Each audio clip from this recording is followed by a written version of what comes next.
క్రీస్తునందున్న ప్రియులకు ప్రేమతో వందనాలు తెలియజేస్తున్నాను. డిసెంబర్ నెల 8వ తేదీ 2024. ఈ రోజు దేవుడు మనకు చేస్తున్న వాగ్దానం ఏమిటనగా యెషయా గ్రంథము 55వ అధ్యాయము 3వ వచనం. చెవియొగ్గి నా యుద్ధకు రండి, మీరు వినిన ఎడల మీరు బ్రతుకుదురు. ఆమేన్. నా ప్రియమైన సహోదరి సహోదరులారా, ఈ లోకంలో జీవిస్తున్న మనమందరం కూడా ఏదో ఒక రోజు ఖచ్చితంగా మరణిస్తాం.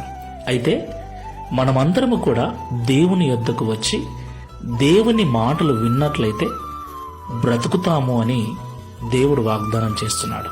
ప్రియులారా, దేవుడు చేస్తున్న వాగ్దానము ఈ లోకానికి సంబంధించింది కాదు, నిత్యత్వానికి సంబంధించింది. దేవుని మాటలు ఎవరైతే వింటారో వారు నిత్యము పరలోక రాజ్యములో దేవునితో కూడా బ్రతుకుతారు అని అర్థం. దేవునికి మహిమ కలుగును గాక. ఎలాంటి జీవితాన్ని జీవించినా ఈ లోకంలో ఒకరోజు కన్ను మూయాల్సిందే, నీతిమంతులైనా అనీతిమంతులైనా. అయితే నీతిమంతులుగా జీవించిన వారు నిత్యత్వంలో కూడా శాశ్వత కాలం జీవిస్తారని ప్రభు మాట్లాడుతున్నాడు. ప్రియులారా, చాలా మంది దేవుని యొద్దకు వస్తున్నారు కానీ దేవుని మాటలు వినటం లేదు.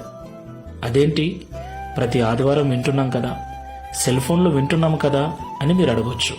అవును, వినటము అంటే చెవులతో వినటం కాదు.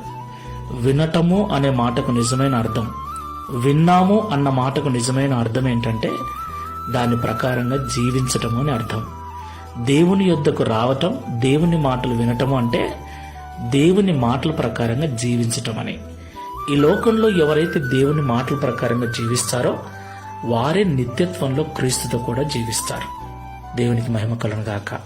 కాబట్టి ఒకసారి పరలోకం వెళ్ళాలి, అక్కడే దేవునితో కూడా నిత్యత్వంలో ఉండాలని ఆశపడుతున్న మనమందరం Download ShareChat.